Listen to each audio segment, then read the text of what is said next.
active funds have consistently underperformed in the last 10 years, right? यहाँ पे जो debate है active versus passive, I think it's not the right debate. It should be more like active and passive. बहुत सारे investors, they think of active versus passive versus Nifty 50, Nifty 500, but the real enemy for India and for Indians is inflation. Anxiety हो जाती है, I think, and especially जब आप आज news खोलोगे and you see यहाँ war हो रही है, there is so much political instability, there is fight for natural resources. I think these events have had no impact, to be honest, on the equity markets. हमारे ये जो stock market में बहुत greed और fear और FOMO, ये तीन चीज़ बहुत ही prominent है. You know, look up anywhere on the internet, a lot of people say कि diversification करो. But I think एक कोई clear guideline नहीं है कि आपको कितना diversify करना चाहिए. 30 stocks के बाद you will have no benefits of diversification. Hi Prateek, welcome to this entire podcast by Andy Money. How are you feeling? Thank you for having me. I'm feeling great. You've been born in the Oswal family, तो of course आपके पास बहुत exposure था when it comes to finance, right? So can you tell me about your perception about money as compared to someone जो एक normal middle class family से belong करता हो? I think the biggest benefit in my life has been exposure to books. मेरे father का जो reading का habit है, he's a very voracious reader and I got into that habit very quickly. Also, I had मेरे पास I had these personal, so I had migraine, very bad migraine growing up. So I didn't really play much in the sun, and also I had a stammering problem. Oh. So today we're in a podcast, but growing up I had a very bad stammer. तो बहुत सारा, so a lot of my teenage years I used to be trapped in libraries and books. And अगर आप मेरा पहला book के बारे में बात करना चाहते हो, I read this book called The Theory of Investment Value by John Burr Williams. Okay. So I've read hundreds, maybe thousands of books, but सबसे कॉम्प्लिकेटेड बुक ये था और ये मेरा पहला बुक था. Okay. So and I think it was a great book because it really, बहुत सारे बुक्स में लोग इन्वेस्टमेंट के बारे में बात करते हैं, how to invest, how to select stocks, how to build portfolios, but no one talks about how the stock market works. I bought my first stock when I was 13 or 14 years old. Oh. But I stopped buying stocks after that. I still have those stocks in my portfolio. So at Motilal, you are the head of passive funds, right? So can you tell me a little bit about passive investing? So अगर आप mutual fund industry देखते हो, वहाँ पे दो type के investments होते हैं. वो इन्वेस्टिंग स्टाइल्स दो टाइप के होते हैं. एक होता है एक्टिव इन्वेस्टिंग और दूसरा है पैसिव इन्वेस्टिंग. एक्टिव फंड्स में एक फंड मैनेजर होता है जहाँ पे he or she decides what stock to buy, what stock to sell. So you're essentially relying on the expertise of a fund manager to select stocks. Passive funds में क्या होता है कि there is no fund manager. आपने सुना होगा Nifty और Sensex के बारे में. दीज आर इंडेक्सेस, और जब भी आप निफ्टी के इंडेक्स फंड में आप इन्वेस्ट करते हो, आपका रिटर्न और निफ्टी का रिटर्न बराबर सेम होता है. So if you invest in Nifty index fund and the Nifty goes up by 10%, you are also going up by around 10%. For an investor who is coming for the first time, जो first time investor है या फिर जिसको पता नहीं कौन सा fund select करना हो, उसके लिए पैसिव फंड्स बहुत ही सिंपल सा ऑप्शन है. हमने देखा है कि बहुत सारे कंट्री में, ऐसे यूएस में या यूरोप में, majority of the mutual fund industry, वहाँ के जो म्यूचुअल फंड इंडस्ट्रीज़ है, वहाँ पे मेजॉरिटी ऑफ द जो पैसा है वो पैसिव फंड्स में रहता है. अगर आप 25-30 साल के हो, अगर आपको 30-35 साल के लिए निवेश करना या इन्वेस्ट करना हो, आप कौन से फंड में करोगे, कौन से इन्वेस्टमेंट में? पैसिव में क्या है, you can invest for 30 years and forget about it. Right. So I think it's the simplest way towards wealth creation, and that's why we think it's a good option for investors. तो आपने कहा कि US markets में passive funds are gaining a lot of popularity, right? But there was a study by Motilal Oswal only, जहाँ पे I read that India में अभी फिलहाल AUM is almost worth 61.52 lakh crore, which is crazy. But उसमें से 50 lakh crore, something like that, goes towards active funds. तो clearly India में अभी एक gap है. So why do you think that is? I think awareness of passive funds बहुत ही कम है. But still I think अगर आप देखते हो, जब मैंने स्टार्ट किया था 2019 या 18 में, तभी पैसिव फंड्स का ओवरऑल AUM था करीबन आई थिंक 50-60 हज़ार करोड़ था. सो 50-60,000 crore. Today passive funds AUM is close to 10 lakh crore. तो 5 या 6% का मार्केट शेयर था passive funds across the industry. आज हो गया है करीबन 18-19% of the industry. So I think base भी लो था, number one. And second is I think awareness of passive funds is still very low.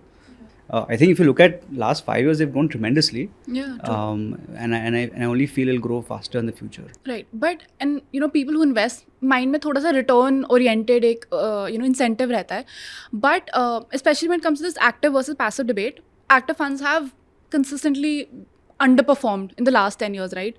But फिर भी I think लोगों के माइंड में परसेप्शन है कि एक फंड मैनेजर उनको मैनेज कर रहा है, so there has to be better returns. I think बहुत सारा डिबेट है एक्टिव और पैसिव के बारे में. I think I keep telling investors कि आपको एक्टिव और पैसिव के बीच में आपको you shouldn't choose, you can choose both. तो मैं 2016 से 18 I used to be a wealth manager. So before coming to India, और मैं US में था, और वहाँ पे मैंने देखा है कि बहुत सारे जो इन्वेस्टर पोर्टफोलियोज़ है, हमारे कंपनियों में करीबन 800 से 900 इन्वेस्टर्स थे, ऑल अल्ट्रा एच, उनके अगर आप इन्वेस्टर पोर्टफोलियो देखते तो वहाँ पे बहुत ही advance type of investing, it's very standardize investing. तो वहाँ पे we saw active funds, passive funds, quant funds, international funds. So बहुत सारे जो कैटेगरीज है ये उनके पोर्टफोलियोज़ में थे. तो मेरे हिसाब से यहाँ पे जो डिबेट है active versus passive, I think it's not the right debate. It should be more like active and passive. हम बहुत सारे इन्वेस्टर्स को बोलते हैं कि अगर आपको 5, 10, 15 साल के लिए इन्वेस्ट करना हो, अगर आपको स्टिकी इन्वेस्टमेंट करना हो जहाँ पे आपको सिर्फ पैसा डालने के, I mean if you are just optimizing for 10, 15, 20 years, you can just look at a simple passive fund. आपको अगर सिलेक्ट नहीं करना है कौन सा फंड खरीदना चाहिए, तो passive funds make life very simple. और अगर आपके पास एक्सपर्टीज़ हो to choose funds over the next 3 to 5 years time, then for that case you can also look at actively manage funds. तो हमारा ये मानना है कि आप इन बिटवीन चूज़ मत करो. आप ऑलरेडी आपके पास एक्टिव फंड्स का पोर्टफोलियो है, यू कैन ऐड से 20, 30, 40% of your allocation towards passive आपके हिसाब से, and that's how you should run the portfolio. Right. So I think it's an allocation decision, not really a selection issue. And that's how we'd like to sell it. Right. So you said asset allocation. अब कोई इंसान, for example, I'll just take my example. I've just started my investing journey. तो एक step 1 क्या होना चाहिए when it comes to allocating my assets, especially in passive funds? So step 1 is, I think, to understand why you're investing. I think most people get why wrong. Most people feel that मुझे पैसे बनाना है. And I think that's the first reason to why they should invest. I think the one big reason to why everyone should invest, 2 reasons I would say. One is, I think the only way to, if you look at every single wealthy person in the world, every single wealthy person, 99.9% of them, they are wealthy because they own something. उनके पास कोई asset है. They are not wealthy because of their jobs. क्या हमने देखा है कि अगर आपके जॉब में सैलरीज बढ़ती है, so does your life style.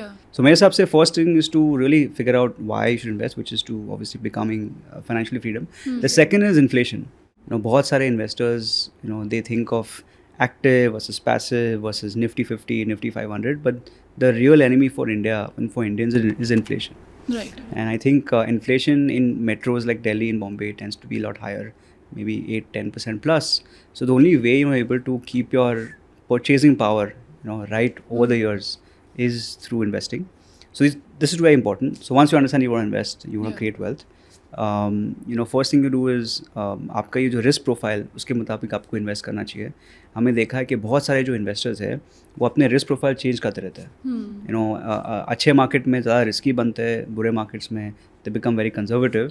So I think risk profile needs to be very consistent, और आपको it's not instant but it takes about maybe 2-3 years time.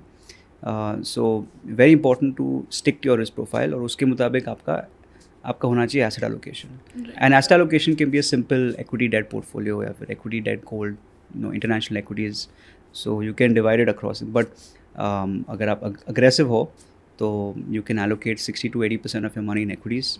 अगर आप कंजर्वेटिव हो तो you can allocate say 40-50% towards equities, and the balance can be in gold, international. So मैं बोलता हूँ कि अगर आपका ये जो पोर्टफोलियो है, से 1 लाख का पोर्टफोलियो है, उसमें से may be 90% of that you can do into long term mutual funds, जहाँ पे you can assume wealth creation of से 12-15%. और अगर आपको एक्सपेरिमेंट करना है, आपको FNO करना है, ट्रेडिंग करना है, तो you can do it with a small amount. So that can be your asset allocation as well. And like you said, I think Indians are, I think Indians nahi, globally, a lot of people are very easily anxiety हो जाती है, I think. And especially जब आप आज news खोलोगे and you see यहाँ war हो रही है, there is so much political instability, there is fight for natural resources, तो there is a lot going on, right? तो डू यू थिंक कि इस सब का, ये all of these global issues that we have now, क्या इसका passive investors के लिए कोई इम्पैक्ट होगा when it comes to their investment returns for example? जी, so you know if I think अगर आप इक्विटी इन्वेस्टमेंट देखते हो, इक्विटी म्यूचुअल फंड्स, एक्टिव या फिर पैसिव, आई थिंक पैसिव में रिस्क कम होते हैं, बिकॉज क्या होता है एक्टिव मैनेज में कि fund managers are taking calls by looking at these risks. You know fund manager बोल सकता है कि मुझे आज कैश एलोकेशन बढ़ाना है, you know, so whereas fund manager can say that markets बहुत ही नीचे आ गया है, I should go aggressively put all my money in small cap stocks.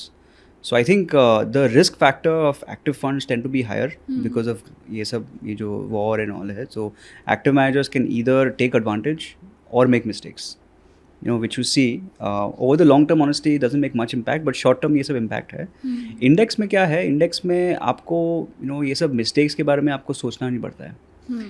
You are just tracking the index. अगर निफ्टी गिरता है 10% आप गिरते हो. हमने देखा है कि निफ्टी लास्ट 30-35-40 सालों में परफॉर्मेंस बहुत ही अच्छा रहा है.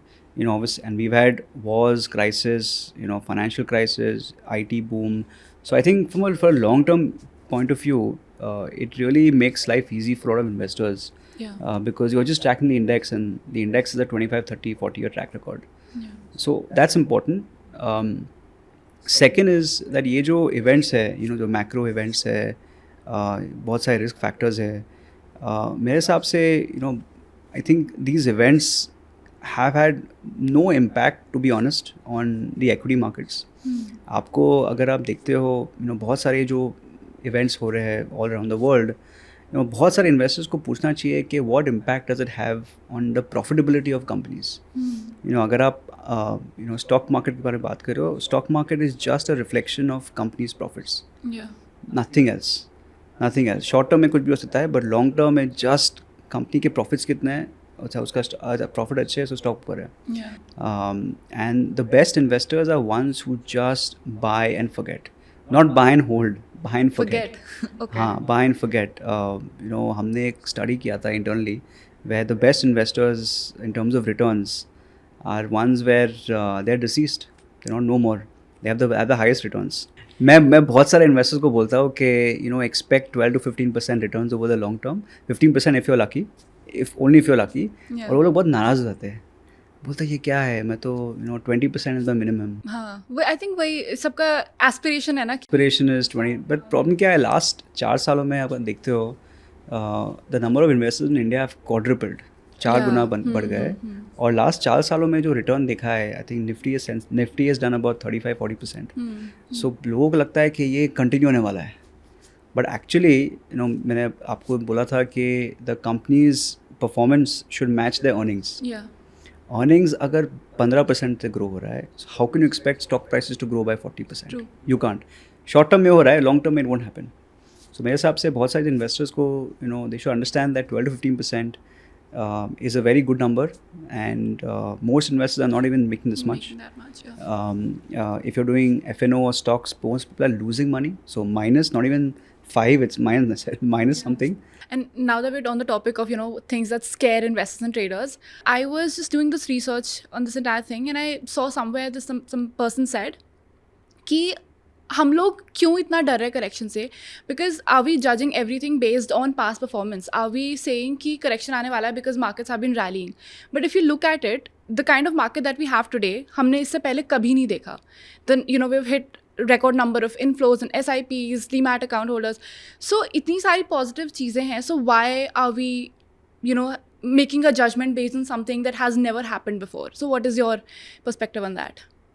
2022 में people were expecting correction. People thought, आपको याद है कोविड में 2000 में there was a huge rally post COVID. Yeah. And people at 2021 were like, how is this possible? You know, how can we have a rally during COVID? Yeah. This, that. So I think you know, fear sells better than good news. You know, Gresham's law. You know, bad news drives out the good news and all of that. So मेरे हिसाब से ये जो media है, you know, I think getting eyeballs is much easier by spreading fear. Even international news media, मैंने I think कभी positive news देखा नहीं है फ्रंट पेज में कभी so Doesn't sell, no? doesn't sell. There's no clickbait Yeah. in positive news. I think people who are negative have this impression. People perceive them as smarter. So being negative makes you sound smart. So मैं बोलता हूँ बहुत सारे लोगों को कि pessimist sound smart, optimist make money. Yeah. so I think मुझे पता नहीं क्या होने वाला है. Nor does anyone else, to be honest. That is very true. पर मुझे ये पता है कि अगर करेक्शन आता है तो lot of my investors, at least the investors I speak to, are actually excited for it. They are like, we get in to this big, humongous Indian bull rally Yeah. at a discount. That is true. So I think a 10-15% correction is probably welcome, मेरे हिसाब से. So there's a lot of money that's lying around. And सब लोग wait कर रहे हैं कि जब करेक्शन आता है मैं इन्वेस्ट करूँगा. अनफॉर्चुनेटली कभी आता ही नहीं है. हमारे ये जो स्टॉक मार्केट में बहुत ग्रीड और फेयर और फोमो, ये तीन चीज़ बहुत ही प्रोमिनेंट है. And the best way to mitigate all of this is to obviously do consistent investing, is to not really care about market level, market कहाँ पे नहीं है. बहुत सारे मेरे जो फ्रेंड्स हैं जो डॉक्टर्स है, लॉयर्स है, वो सबसे बेस्ट इन्वेस्टर है. उनके पास टाइम नहीं है. बोला नहीं मेरा SIP चालू है, चालू होने दो, whatever money I make I'll just invest it, I'll forget about it. वो कभी मार्केट लेवल चेक करते नहीं है. वो कभी देखते नहीं है कि क्या हो रहा है में उनके इन्वेस्टमेंट्स में. And that's one. The second problem है कि ये जो कंपाउंडिंग है, कंपाउंडिंग बहुत स्लो है. Compounding is it's the best thing on the planet, but the first 10 years are extremely slow. Very slow. So बहुत सारे जो investors अभी आए उन्होंने देखा है 40%, but that 10% compounding is very slow. So हमने देखा है कि अगर आप निफ्टी का आप ग्राफ देखते हो तो first 15-20 years ऐसा दिखेगा और फिर last 5 years ऐसा दिखेगा.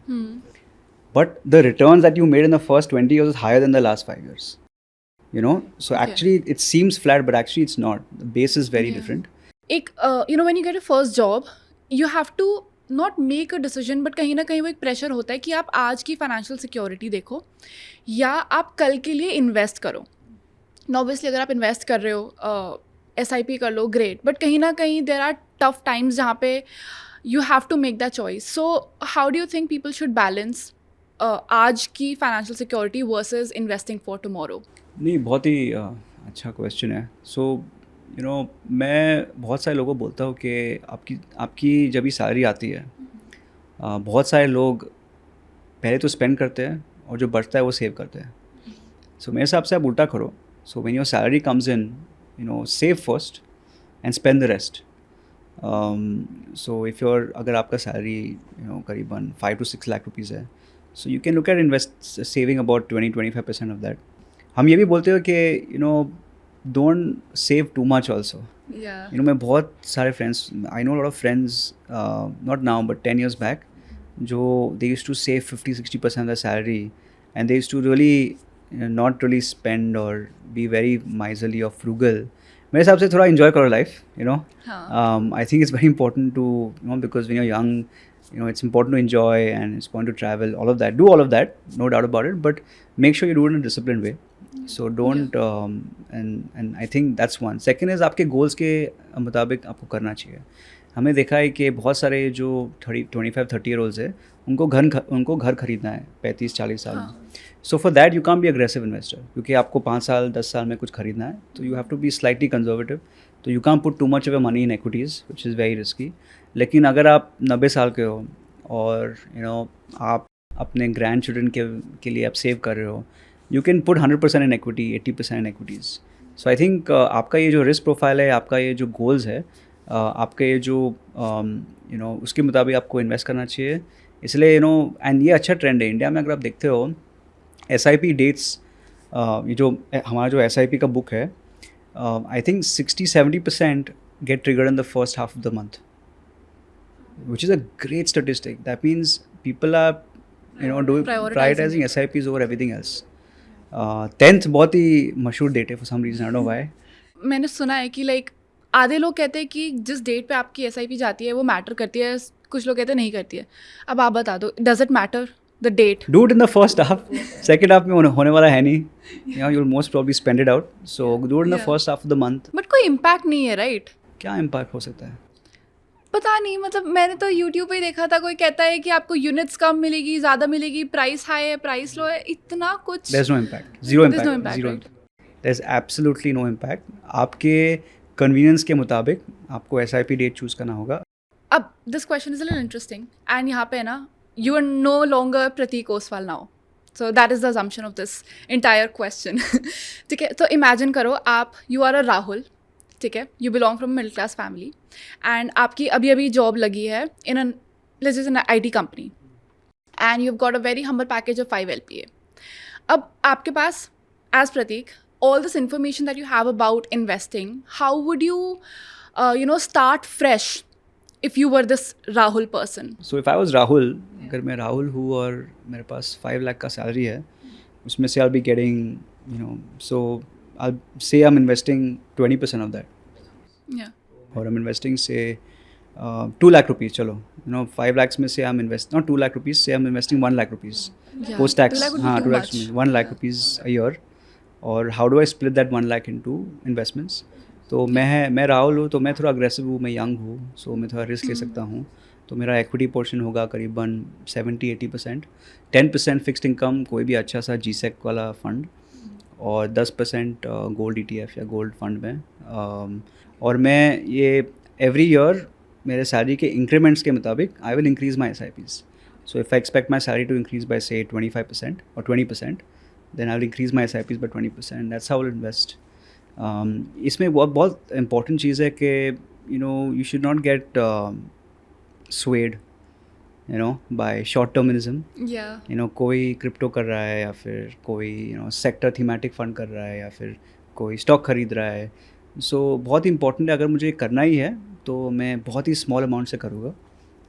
I won't like invest my entire earnings into something very risky.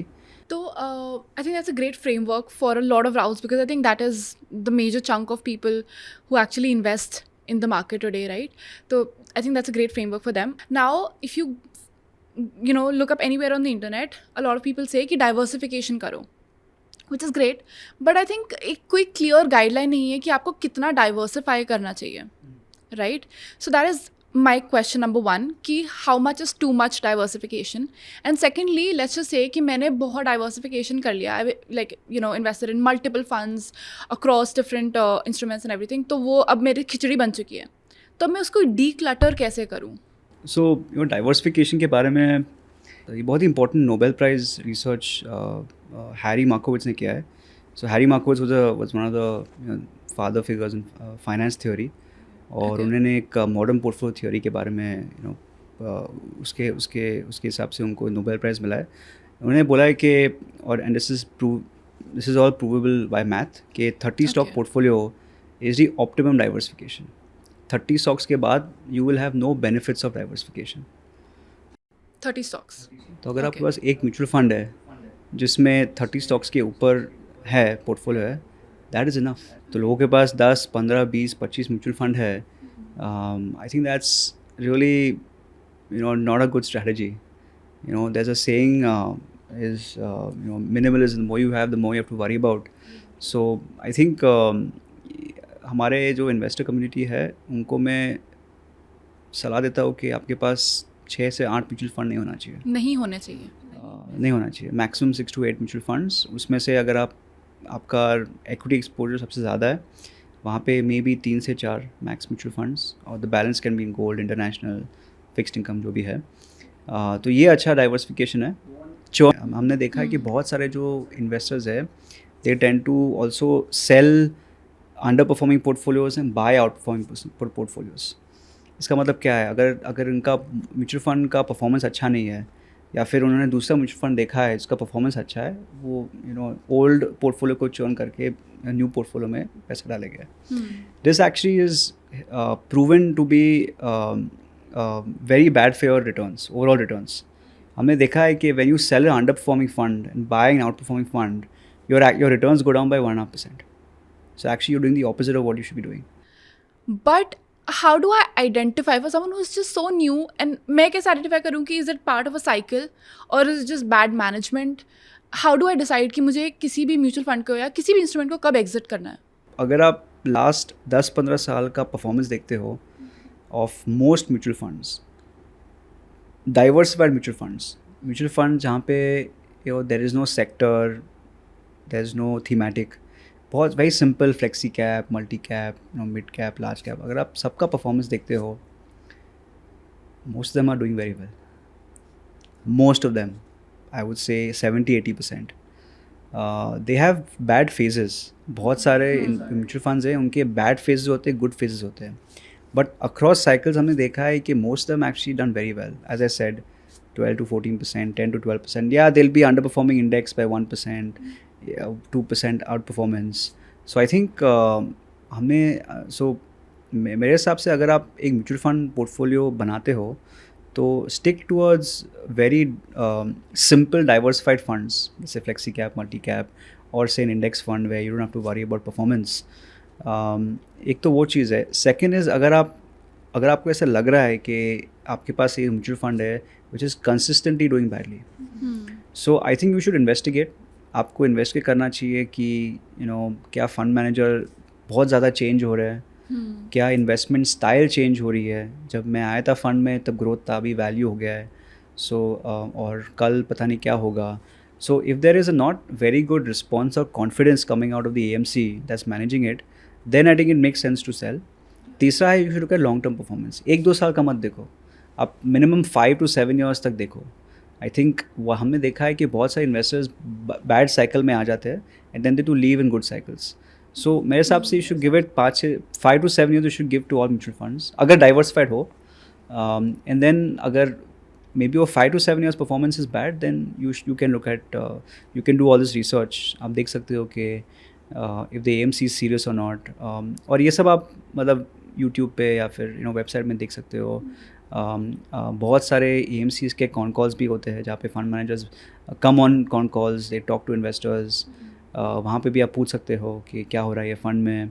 So I think you can do lot of things, but don't look at performance on its own. You have to look at stuff और things beyond performance to make decisions. जब आप fund खरीदते हो, आपको active fund खरीदते हो, आपको performance के बियॉन्ड थोड़ा बहुत रिसर्च करना चाहिए, और जब बेचते भी हो आपको सेम करना चाहिए. When we got to know that we're doing a podcast with you, हमने अपने stories पे लगाया that if people have any questions, you can ask them. So there are a couple of people who wanted to ask you some questions. The first question is, within equity, how should I divide my allocation in small, mid and large cap for long-term investing? Very good question. So the simple answer is that आपके risk profile के मुताबिक आपको invest करना चाहिए. तो अगर आपको लगता है कि स्मॉल कैप्स में बहुत, देखो स्मॉल कैप में आप 50 to 60% की गिरावट आप एक्सपेक्ट कर सकते हो एक बेयर या क्रैश मार्केट में. क्या आप ये गिरावट, will you be okay with this, will you sell your investments, will you buy investments, what will you do. तो अगर आप ये ड्रॉडाउन से कंफर्टेबल हो तो आप स्मॉल कैप फंड्स या मिड कैप फंड्स में इन्वेस्ट कर सकते हो. But then why are we hearing कि बहुत overvalued है small and mid caps? ये चीज़ हाँ, सो वो अलग चीज़ है. वो एक्चुअली, तो अगर आप small and mid cap segment देखते हो, वहाँ पे बहुत सारा अर्निंग्स ग्रोथ बहुत ही स्ट्रॉन्ग है. हमने देखा है कि लार्ज कैप में अर्निंग्स ग्रोथ है करीबन 10 से 15%, where small and mid and small cap में अर्निंग्स ग्रोथ है 20% प्लस. तो उसके हिसाब से stock prices have also moved up. लेकिन हमने देखा है कि स्टॉक प्राइसेस का जो इंक्रीज़ है वो अर्निंग से ज़्यादा इंक्रीज़ हुआ है. तो हमारा ये जो price to earnings, price to book है, हर स्टॉक का वैल्यूएशन होता है, और average valuation of a mid and small cap company आज की तारीख में is on the higher side. So उसके हिसाब से इवन दो आप इन्वेस्ट कर सकते हो, you are just keep in mind that you are investing in very expensive levels. उसका मतलब है कि जो फ्यूचर के रिटर्न्स है वो पास के रिटर्न्स के मुताबिक नहीं हो सकते हैं. So if small cap and large cap small and mid cap investors have made say 50-60%, future will be very very less, and also I think वहाँ पे क्या गिरावट अगर आएगी तो वहाँ पे ज़्यादा गिरावट आएगी because it's overvalued. तो मेरे हिसाब से इन्वेस्टर्स अगर उनको इन्वेस्ट करना है स्मॉल एंड मिड कैप्स में, they can take a SIP option in today's market. अगर उनको 5, 6, 7, 10 साल के लिए करना हो तो doesn't matter. The second question is, I'm 22, want to start investing. How much should I invest in stock versus mutual funds? Stock investing is बहुत difficult है. हमने देखा है कि to be a good stock investor it has to be a full time job. Yeah, you have to be मैंने hands-on. I have never met a good stock investor who does it part time. Not one good stock investor who does it part time. And the guys the people you are competing with are experts. Yeah. उन्होंने 20, 30, 25 साल के लिए 4, 5, 6 घंटे पढ़े दिन में. They know balance sheet P&Ls of every single company. Yeah. They've talked to managements. So you're competing against guys who are experts who've been there. It's a full-time job. They get paid millions for it. Yeah. How will you be better? So that's very important. That I've been trading for 4 years and made good returns. Should I quit my full-time job and pursue trading? बहुत ही अच्छा question है. Last 4 साल last 4 years have been a dream run. Markets have been absolutely one way. If you are a good investor, you would have made good money. If you're a bad investor, you would have made even more money. Oh my god. Yeah. हमने देखा है कि बहुत सारे जो junk stocks है, they have rallied more than good quality stocks. So actually bad investors have made more money in the last 4 years than good investors. So मेरे हिसाब से अगर किसको फुल टाइम जॉब करना हो तो maybe wait for some cycles, test how you do in a cycle. और अगर आप ओवर अ लॉन्ग साइकिल 5-6 साल, I think 6 years a good metric. अगर आप 6 या 7 साल के लिए आपका ट्रेडिंग परफॉर्मेंस बहुत ही अच्छा है और we see multiple cycles and you can make it a full time job. Right. I think judging anything post-COVID is a little tricky, I think. आपने long term किया हो तो great, but considering how the markets have been post-COVID, it's not maybe a very हाँ good नहीं यार, call. US में तो बहुत लोग सोचते हैं कि markets are always up for trending. Oh. वहाँ पे तो है पे how can you make losses in stock market. So India में भी बहुत सारा है इन्वेस्टर्स जो ऐसा मान के चलते हैं कि markets will always go up, which is not true. So I think अगर आपको फुल टाइम जॉब करना हो तो wait for cyclical markets, see how you perform in different market conditions और उसके हिसाब से आप डिसाइड करो. So the next question is it necessary to have a satellite portfolio and how to make one? There is this concept, ये जो concept है core और सैटेलाइट का. कोर होता है म्यूचुअल फंड्स जहाँ पे आपका बहुत सारा लॉन्ग टर्म होराइजन है जो आप कभी हाथ नहीं लगाओगे, which you will invest for 10, 15, 20 years. वो होता है आपका कोर एलोकेशन. एंड दूसरा होता है सैटेलाइट एलोकेशन जहाँ पे आप नेक्स्ट 3 से 5 सालों के लिए आप म्यूचुअल फंड इन्वेस्टिंग ऑप्टिमाइज़ कर रहे हो. अगर आपको लगता है कि नेक्स्ट 3 से 5 सालों में डिफेंस में अच्छा प्रोग्रेस है या फिर आईटी में है या फार्मा है या फिर स्मॉल कैप्स में है या फिर कोई एक्टिव फंड मैनेजमेंट में है, तो आपको अगर 3 या 5 साल के लिए ऑप्टिमाइज़ करना है 5 years, then you can look at building a satellite portfolio. और कोर होता है जो लॉन्ग टर्म जो आप कभी हाथ नहीं लगाओगे. So idea is core should be most of your portfolio depending on your goals. Again goal के मुताबिक maximum portion of your portfolio should be core and satellite can be these other ideas. The last question is, I can't start SIP, but I can invest some amount of lump sum once in 2 months. Can this investment work? It's a very unique situation also, I think. Yeah, same. It's the same as SIP. It is the same as that. So ये मतलब investing every 2 months diligently versus investing every month is the same. Yeah. There's no difference as long as you continue it for a long time. अगर आप SIP कर रहे हो तो आपको SIP 5 से 7 साल के लिए करना चाहिए. Same horizon as lump sum investing, लेकिन आपको कंसिस्टेंट करना हो. अगर आप हर 2 महीने में आप पैसा डाल रहे हो, continue it for at least 1, 2, 3, 4, 5 years as much as possible, and then you'll see, I mean, there's no difference between that and SIP. It's the same. आपके पास exposure है to all of these ultra high net worth individuals, and of course since you've been a wealth manager, so you've also had exposure to normal people like us, right? Middle class people, for example. तो आपके हिसाब से have you noticed a difference in investment strategy जो इन दोनों groups के बीच में होती है? हाँ जी, जो मैं बोलने वाला हूँ बहुत ही डेंजरस है. Oh my God. मेरे एक्सपीरियंस में the wealthier you are the less money you make in the stock market. Okay. And I can prove it with numbers. Please. हमने देखा है कि बहुत सारे ये जो normal middle class type investors है, दे आर सेविंग्स लेड. उनको हर महीने थोड़ा बहुत सेव करना है, SIP कर रहे हैं, कंसिस्टेंट है, कभी बंद नहीं करते हैं. बहुत ही at least the not younger group, not 20-25 years, but 30+ जो भी है दैट सेगमेंट बहुत ही लॉन्ग टर्म ओरिएंटेड है, सेविंग्स माइंडसेट है and very consistent. Okay. Not all but most of them. Hmm. मैंने देखा है कि बहुत सारे जो अल्ट्रा HNIs है, family offices, institutions, ultra HNIs, ये बहुत ही इनकन्सिस्टेंट बिहेवियर से इन्वेस्ट करते हैं.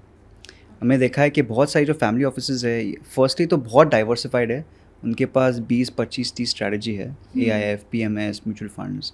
दूसरा है कि ये लोग बहुत लमसम करते हैं और they invest big in bull market, bear market में निकाल देते हैं. एंड थर्ड इज़ ये लोग किसकी सुनते नहीं हैं. Makes sense.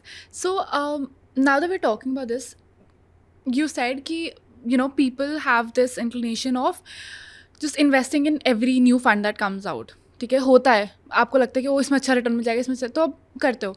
बट अगर उस चीज़ से रुकना हो तो क्या कोई ऐसे रेड फ्लैग्स हैं जिसके बारे में नए इन्वेस्टर्स को पता होना चाहिए when it comes to selecting funds to invest in? I think investors should not invest in any new funds in the market. Okay. I think हमारे इंडस्ट्री में बहुत सारे ऑलरेडी अच्छे फंड्स हैं एंड वो सब के फंड्स में ट्रैक रिकॉर्ड है 5, 10, 15 साल. I think that's good enough.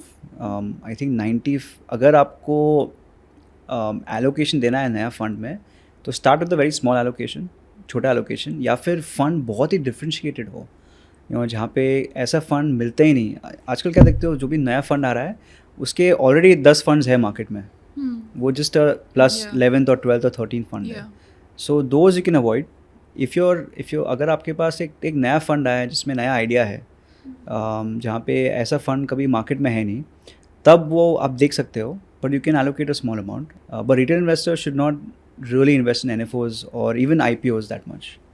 तो मेरे हिसाब से अगर करना हो तो छोटा करो. अगर आपको डिफरेंशिएटेड स्ट्रैटेजी मिल रही है तो वो आप कर सकते हो, बाकी सब avoid. But it's funny because आप कह रहे हो कि नए इन्वेस्टर्स को नहीं करना चाहिए, but then you see people just running blindly behind all of these IPOs and इतना ओवर वैल्यूएशन. तो I just feel like new investors are so excited and there is such a lack of information. Like आप लोग बोलते हो कि be stable, be simple, and we are the exact opposite. नहीं, वो 90% stable, 10% आपको जो भी करना है करो. मेरे हिसाब से most investors tend to lose money in IPOs. Most investors. जो आप देखते हो न्यूज़ में, those are only a few winners. रोज़ कोई ना कोई IPO रहता है. और IPOs भी क्या होता है कि एक स्मॉल सेगमेंट साइकिल में सब लोग पैसा बनाएंगे. BM post people lose money. और IPOs के, so I think IPOs is something which is very risky. अगर आपको करना है, आप छोटे अमाउंट से करो. It's more fun money. It's not serious money. आपकी savings should not be put in IPOs. Savings should not be put in anything risky. अगर आपको छोटा सा एलोकेशन रखना है आपके लिए, ये सब चीज़ के लिए आप कर सकते हो, but don't mistake this as something which will create wealth.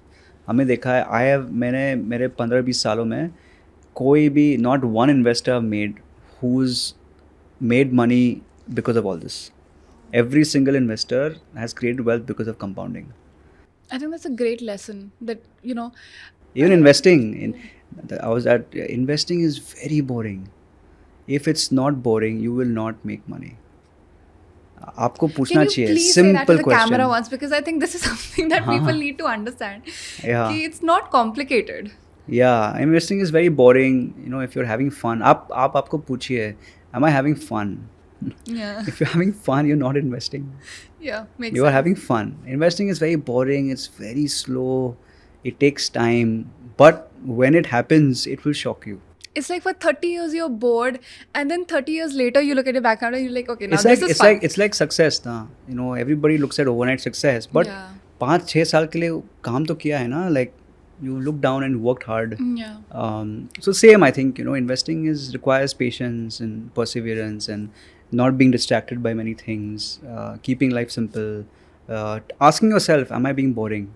Warren Buffett is today the world's, he's valued at, he's 3rd or 4th richest person. Yeah.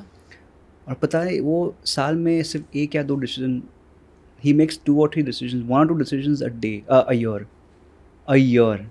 That's all he's done for the last 40 years. And that's gotten him. That's made him the richest person in the world.